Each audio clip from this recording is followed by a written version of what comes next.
Ótimo, então nós estamos aqui, né, nessa parte final da nossa aula número 4 e nós estávamos conversando acerca do motivo, né? Na verdade, nós temos alguns motivos que, inclusive, podem aumentar a pena, e um dos motivos eu vou compartilhar aqui com vocês aqui na nossa tela. É justamente essa capacidade, né, que tem essa capacidade de resistência diminuída. Um momento que eu vou compartilhar aqui com vocês.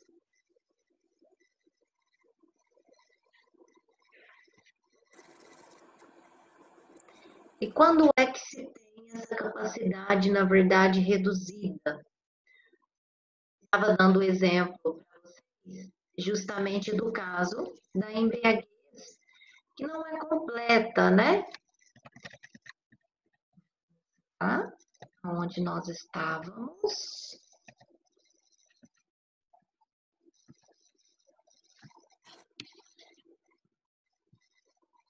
Ótimo. Ótimo. Vamos aqui conversando a respeito do motivo egoístico, quando a vítima é menor, né, de 18 anos, tem a sua capacidade de resistência diminuída, como é o caso, por exemplo, da embriaguez incompleta. E nós conversamos também, né, sobre o conceito. Então, eu trabalhei dois conceitos com vocês, o conceito de motivo egoístico e torpe, no sentido de maldade mesmo, ou o conceito de motivo fútil, né, que é esse motivo tão desproporcional. Mas nós temos que trata-se de um motivo de menor importância, de pouca monta, gerador de um abismo entre a conduta do agente e o resultado encontrado. Pode-se aplicar exatamente ao sujeito que induz outra pessoa à automutilação para se divertir.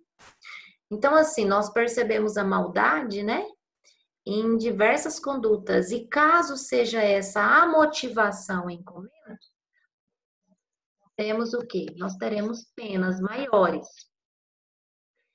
O artigo 122 ainda prevê a pena até o dobro. E aí, né, a doutrina, ela fala, olha, e qual é o patamar mínimo? O patamar mínimo não tem nessa nova roupagem do Código Penal do artigo 122. Mas nós temos o patamar máximo, que é o aumento dessa pena até o dobro, se a conduta do agente for realizada por meio de rede mundial, de computadores, internet, né, rede social, transmitida em tempo real. Eu sempre gosto de conversar que este tipo penal que nós estamos comentando, a gente está falando de rede, né, rede social, enfim. Eu preciso lembrar e pontuar que pensa num sujeito A que ele é escritor. E esse sujeito A, ele faz, né, ele escreve obras literárias, ele, né, gosta muito de escrever. E para este escritor, o suicídio é uma forma, né, voluntária e direta, né, é uma forma de expressar, né, de ir para uma vida melhor, enfim. Nós temos, ah, nós estamos num estado que temos pessoas que pensam de forma diferente. Então, vamos colocar a título de exemplo o caso de um sujeito A, que ele é escritor, e por ele entender que o suicídio, em muitos casos, ele é a melhor solução. Ou ele entende que a automutilação, ela é uma solução para diferentes contextos vivenciados. Então, esse escritor, ele faz, né, uma obra, e nessa obra que ele escreve, ele diz lá, ele se pronuncia, ele fala, olha, o suicídio realmente é o melhor caminho, porque a partir da eliminação desta vida terrena, se você elimina aqui o sofrimento, você vai para uma outra vida. Então, nessa outra vida, você é muito feliz. Enfim, ele coloca a exposição dos motivos, no sentido de que o leitor, quando ele lê a obra, ele percebe que o escritor, ele dá a ideia a respeito ou do suicídio ou da automutilação. Então, ele defende, ele abraça, né, essa ideia do suicídio, né, de uma forma pacífica, de uma forma normal. Para ele, o suicídio é normal e ele, inclusive, dá ideias no livro, né, na sua obra literária. E aí eu pergunto para vocês, é crime essa conduta do escritor fazer, além de apologias, né, dar ideia para que o leitor possa praticar o suicídio ou a automutilação? O que vocês acham? Eu gostaria de participação de vocês aqui.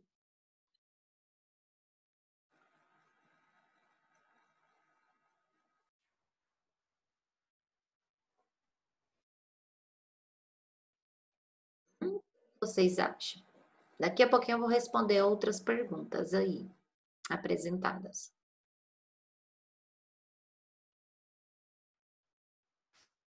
Eu estou diante de um caso, olha o caso.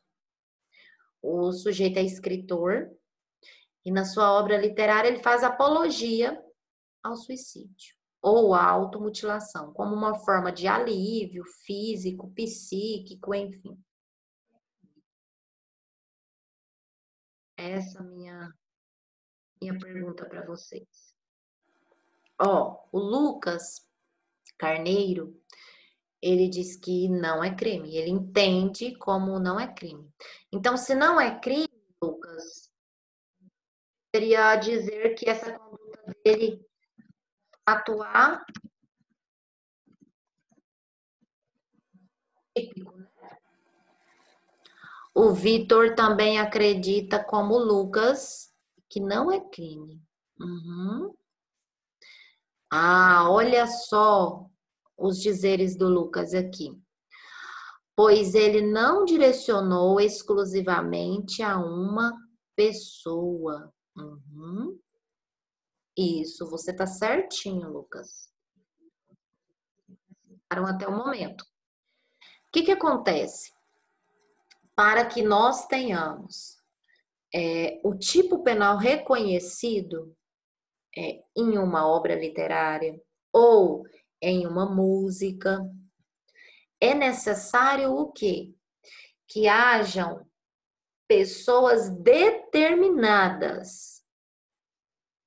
Então, se em uma música for feita alguma apologia referente ao tipo penal do 122, que é o que nós estamos comentando, no sentido de pessoas determinadas, né? No sentido de que não, é feito para tais pessoas. Então, se for direcionado a pessoas determinadas, crime. Contudo, Lucas e Victor, que participaram, né, aqui no chat, o que que acontece na conduta desse escritor, desse exemplo que eu dei? O público são pessoas indeterminadas. Então, assim, lê quem quer. Abraça a ideia quem tem o mesmo pensamento, acredita da mesma forma que o autor. Então, eu estou diante de um contexto que esse escritor, ele está se referindo ao tipo penal, contudo, é uma conduta atípica. Justamente por quê? Porque o público, os leitores, são pessoas diversas. São pessoas que moram em Goianésia, pessoas que podem morar em Anápolis, pessoas que podem morar em São Paulo, são pessoas de diversas religiões, então são pessoas o quê? Indeterminadas. Então, vamos pontuar e fazer a seguinte observação. Não se pune o tipo penal do artigo 122, nos casos em que nós estivermos diante de um fato, de uma conduta que tenha como foco, como objetivo, atingir pessoas indeterminadas, tá? Então, essa música que é direcionada a pessoas indeterminadas, ela pode fazer apologia ao que ela quiser. Por quê? Porque não é conduta tipificada, porque não é crime, tá? Vocês acertaram. Quem às vezes pensou, mas não registrou os seus pensamentos aqui no chat, nesse sentido, tá bom? E, além disso, nós temos o aumento de pena em metade se o agente é líder ou coordenador de grupo ou de rede virtual. Até mesmo porque essa pessoa é responsável por uma rede, que apesar de não ser presencial, é virtual, mas nós temos aí o quê? O Código Penal proibindo, o Código Penal rechaçando, né? Vedando tal conduta.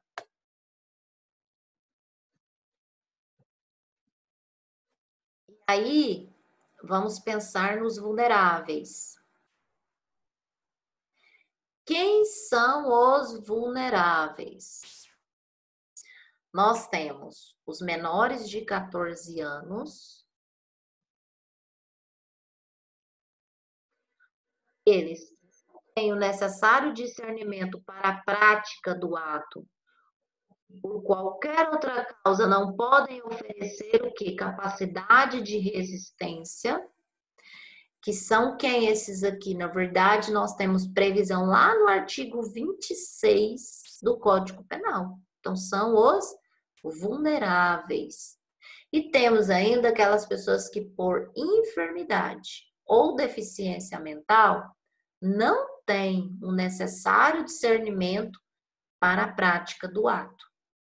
Então, quando nós estivermos diante do tipo penal em que for, na verdade, a vítima, né? Esse tipo penal que nós estamos conversando e que a vítima for vulnerável, e eu expliquei para vocês quem é considerado vulnerável, né? De acordo com o artigo, de acordo com o Código Penal, nós temos aí a previsão no artigo 122, né? Do parágrafo 1º. E se nesses casos resultar lesão grave ou gravíssima, a gente vai responder pelo quê? Se for vulnerável, deverá o agente responder por lesão corporal de natureza gravíssima. Artigo 129, parágrafo 2º do Código Penal. E aí eu fiz uma observação que eu acredito ser importante para vocês, no seguinte sentido. Na verdade, seria possível até mesmo cuidar de tentativa de homicídio. Tá? Em face de quê? Da completa falta, né, ausência de noção dessa vítima. Porque quem é essa vítima? Essa vítima é vulnerável. Essa vítima é um menor de 14 anos, essa vítima por enfermidade ou deficiência mental, ela não tem o necessário discernimento para praticar o ato, né? Mas lembra do princípio da legalidade? O que diz o princípio da legalidade? Não há crime sem uma lei anterior que o defina, nem pena sem prévia combinação legal. E lembra da vedação da analogia em mala partem? Então, nesse sentido, apesar de nós entendermos, eu não sei se você, né, comunga desse mesmo sentimento que eu, no sentido de entender que diante de tamanha vulnerabilidade, o tratamento, né, talvez poderia ser tratado como uma tentativa de homicídio diante da situação de vulnerabilidade, mas atenta ao princípio da legalidade, deve ser observado o parágrafo 6º do artigo 122 do Código Penal, tá? E diante do parágrafo 7º, notém-se que, se esse suicídio se consuma, ou se essa automutilação também, né, tiver um resultado morte, quando esse crime for praticado contra menor de 14 anos, viu, Lucas, que inclusive fez a participação aqui no chat, olha a resposta para você. Quando este crime com este tipo de resultado for praticado contra o vulnerável, né, gente? O menor de 14 ou quando tem discernimento para o ato, ou por qualquer razão não puder oferecer resistência, a gente vai responder pelo quê? Pelo homicídio. Artigo 121, tá? Código Penal.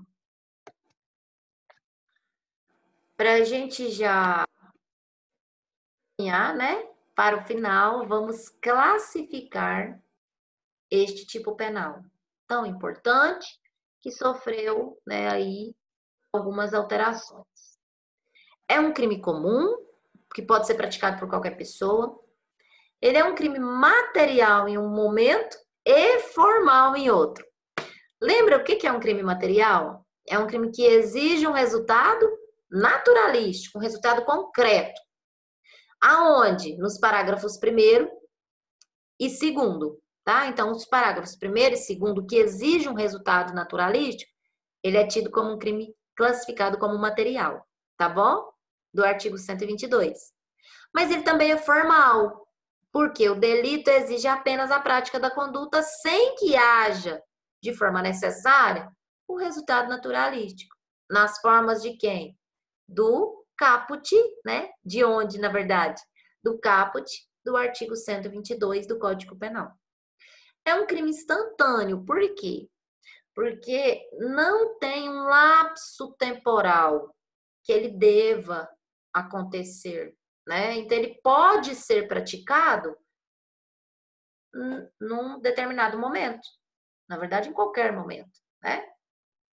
Ele é comissivo porque, em regra, tem-se uma ação, né, para a sua prática.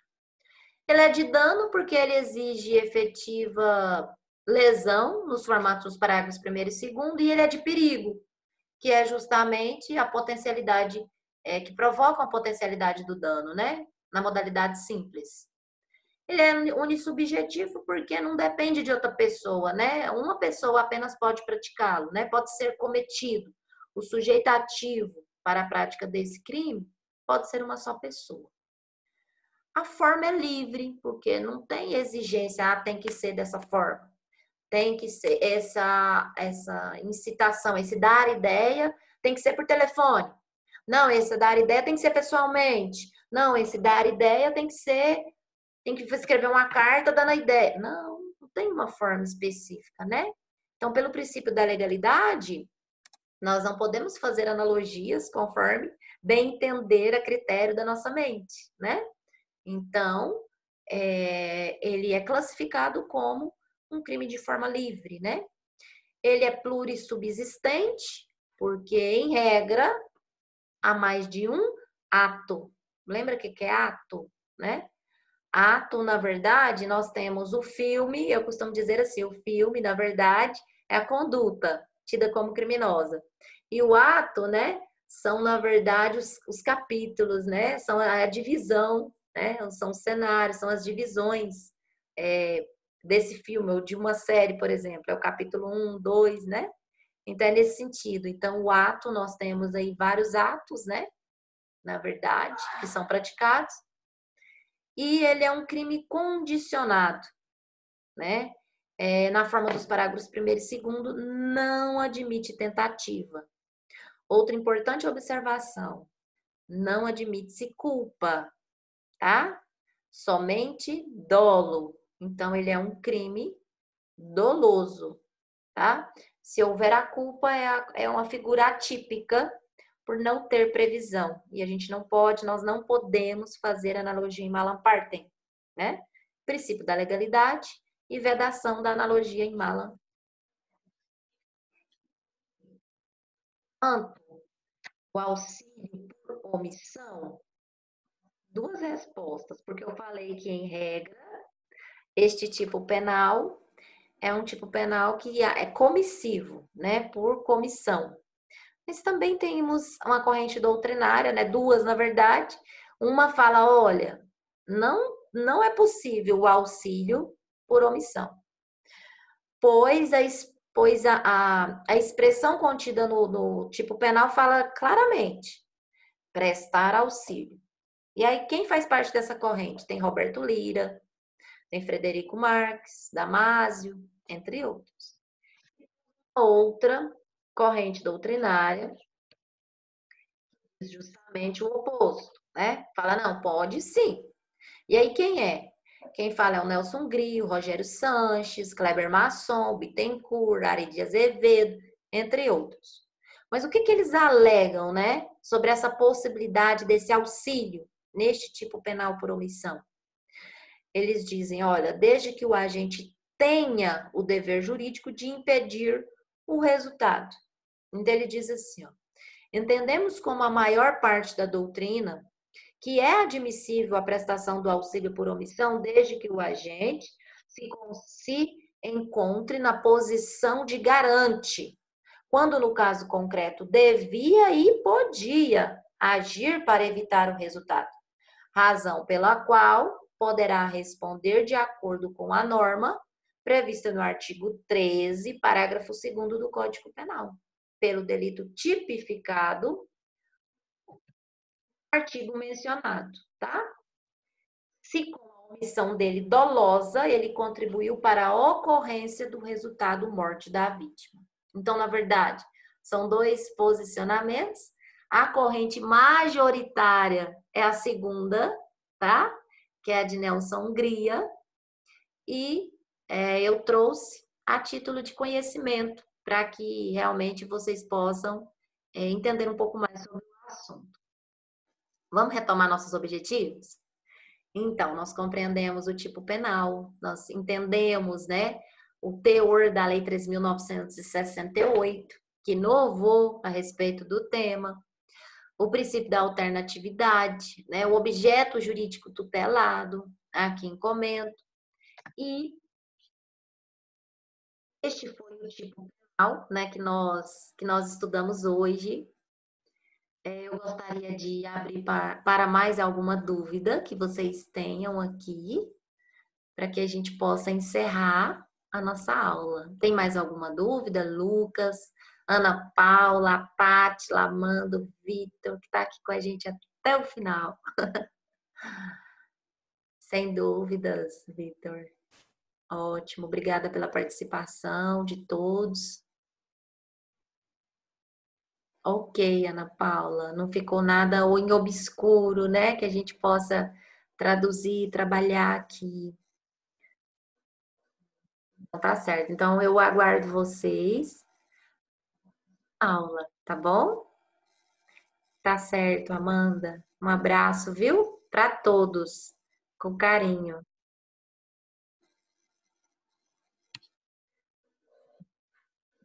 Lucas, deu tudo certo? Consegui te responder, Lucas? Ótimo. Então tá certo.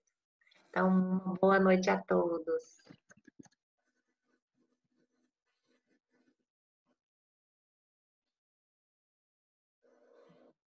Então tá certo. As questões já estão no AVA para que vocês possam fazer, tá? Então não esqueçam de ir lá no AVA, no ambiente virtual, e participarem fazendo as questões, atividade, após a nossa aula síncrona.